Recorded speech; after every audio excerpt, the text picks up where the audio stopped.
Ito po yung ating piniling bagong barako na mataas na lahi yung kanyang pagka-Berkshire, mga kabokals. Yan, laki oh. Nakita nyo naman oh. Solid, di ba? Kaya lang papalitan na po natin si Tyson, mga kabokals. Ayoko na kay Tyson. Palitan ko na, Tyson. Ayoko na sa'yo. Ayoko na sa'yo. Papalitan na kita.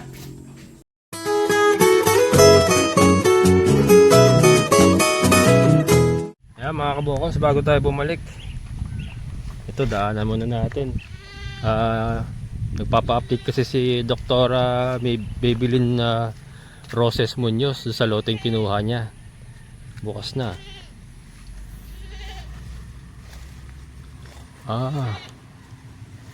Bukas na. Sira na yung ano. Ma'am, sira na yung bakod nyo. Pinasukan ng ano.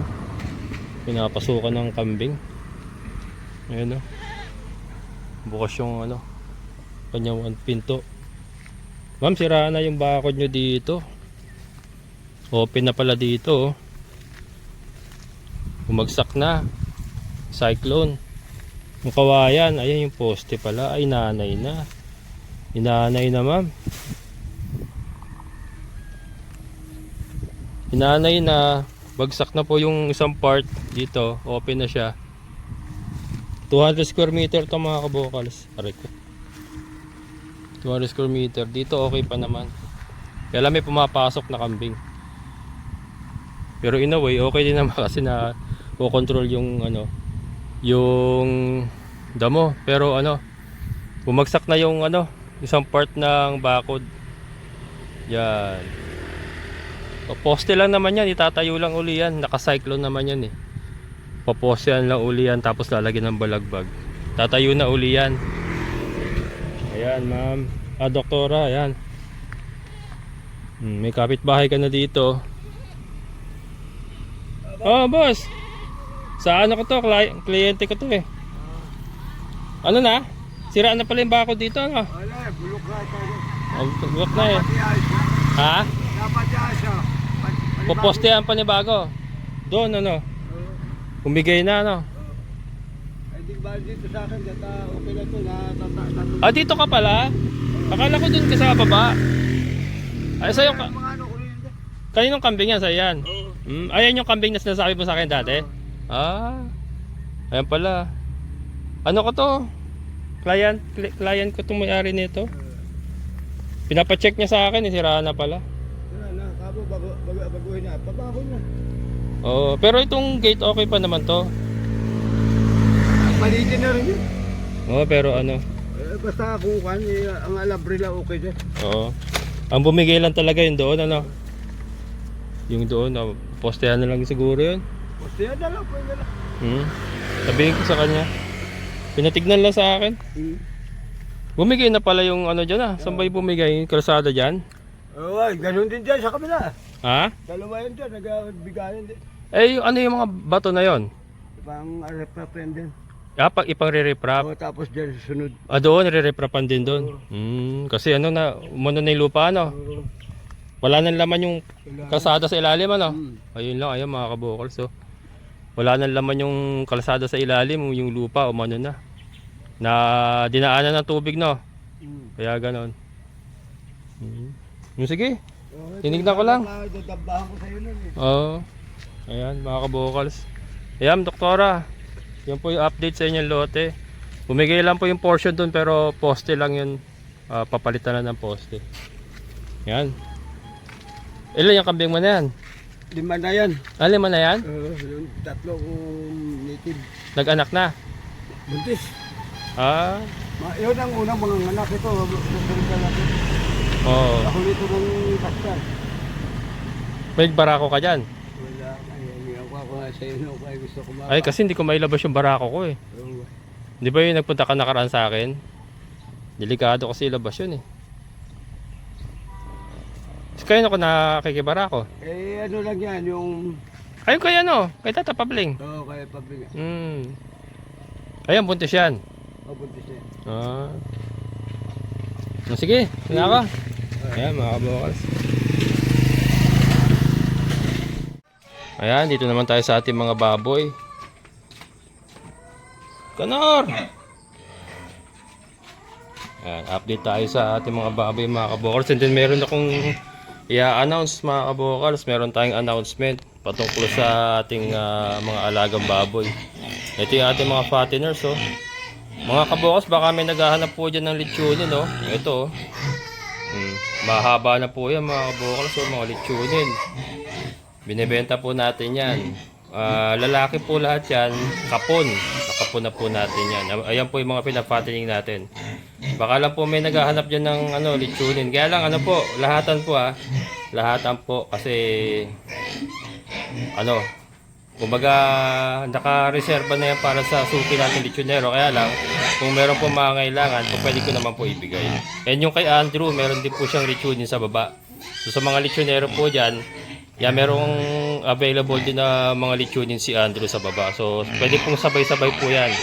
Sabay-sabay na po ang pagbebenta namin yan. Ayan. Mahaba na yung katawan nila. May bilog na. Sila. And then ito yung ating mga future inahin. Napakalalakas kumain mga kabokal. Sorry, madilim na. Hapon na kasi. Yan. Ating mga future inahin. Napakakukulit. Napakakukulit. Dilim na, sorry. Alas 5 pasado na kasi. Ito sila mga kabokal. Kakain na. Magpapakain na ako. Katatapos ko lang maglinis ang kulungan nila. Magpapakain na tayo ngayon. Ayan. Ihahabol ko lang itong ating update. Itong aking announcement mga kabokal. Ito si Kimberly, natingin ko buntis na talaga ito si Kimberly. Kasi hindi naman na siya naglalandi. Saka yung siya niya parang umuumbok na. Sana buntis na. Yan, nanay niya. Yan ang mga anak niya mga kabokal, sa kanya galing yan. Yan sila. Yan. Ganda na ito, oh. Ito, ang ganda rin, oh. Ano, Kim? Buntis ka na? Ito si Trisha. Yan, si Trisha mga kabokal. Naglugon oh. Lugon. Ayun, lalagas yung kanyang balahibo. Lugon kaya hindi naglalandi. Ewan ko lang kung maglalandi ito. Pero sa tingin ko, medyo matatagalan bago maglandi ulit. Palilipasin mo na yung paglulugo niya na yan. Yan. Si Trisha. Ating mga breeders na Deca Brown. Yan. Huminto pa rin mga itlog. May nagsuggest paliguan ko daw. Kaya lang kasi malamig po eh. Baka sipunin eh. Lalo may tonsils eh. Nihintay kong umaraw talaga ng tuloy-tuloy. Kaya lang may bagyo na naman tayo. So paano natin magagawa? Yan ko lang dyan. Naka naman yan. Naka layer na yan eh. Kung ano kinakain ng mga layer natin sa battery cage, ganun din kinakain nila. Pag naka vitamins yung mga yon, naka vitamins din sila. Pati egg booster. Yan. Babalik din yan. Babalik din sa mga itlog. Mayroon po kasing paliguan ngayon. Baka sipunin. Malamig pa naman dito. Yan. Ito na mga kabokal, yung announcement ko. Ayan mga kabokal, si Tyson.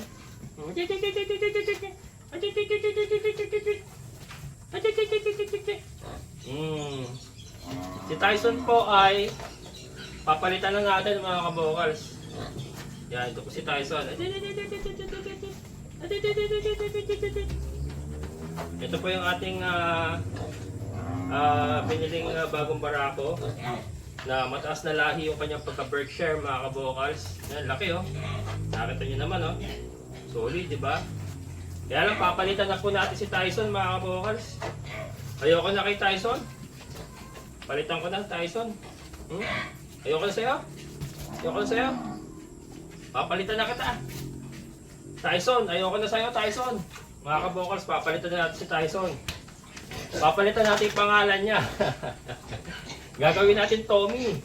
Kasi Pagka pinapakain ko siya, saka ito hinahawakan ko siya lagi. Ang laging pumapasok sa isip ko, Tommy. Natatandaan niyo ba yung ano? Yung teleserye dati na mga yagit? Batang yagit. Batang yagit. Meron dong bata na pagkataba-taba, ang pangalan niya si Tomtom. Si Tomtom. Ewan ko yung mga ano, yung medyo mga bata, baka hindi niyo nasubaybayan to. Ito yung mga ano eh, mga kabataan ko. Mga batang yagit. Meron doon isang karakter na bata, ang taba niya na matakaw. Mataba siya na matakaw. Ang pangalan niya si Tomtom. So, pag nakikita ko ito mga kabukals, lagi ko naiisip yun, yung bata na yun. Kaya ano, papalitan natin yung pangalan niyang Tyson. Gagawin natin siyang Tommy. Si Tommy mga kabukals. Ayan. Final na yan mga kabukals, si Tommy. So, ito na po si Tommy mga kabukals. Wala na si Tyson. Wala na si Tyson. Tinanggal na lang si Tyson. Si Tommy na siya. Tommy. Ayan. Tommy. Yes ba? Bait, diba? Kaya lang yung bait niya may kasamang kagat eh. Ayan. Lakas kumain mga kabukals. Grabe. Lakas kumain. Ako na lang nagkocontrol sa kanya kasi nung last time nagtain na. So sobra niyang lakas kumain, sobrang dami niya kinakain. Binawasan ko na lang yung rasyon sa kanya kasi nagtain na. Yun yung sinasabi ko pag sobrang sa kain, nagtatay.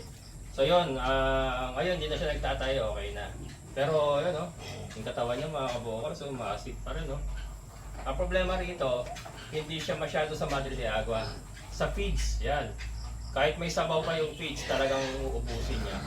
Pero pagka may Madre de Agua, pinipili lang, hinihigop lang niya yung sabaw, itinitira niya yung chop Madre de Agua. So, hindi pa sanay. Pero sasanayin natin siya sa ganon habang lumalaki siya. Sasanayin natin siya sa ganon. So yan mga kabukals, si Tommy. Ito po si Tommy. Yung ating future para ako. Siya pong magdadala sa ating munting baboyan. Si Tommy. Yan. So yan mga kabukals, hanggang dito na lang. Maraming salamat sa inyong muling pagsama.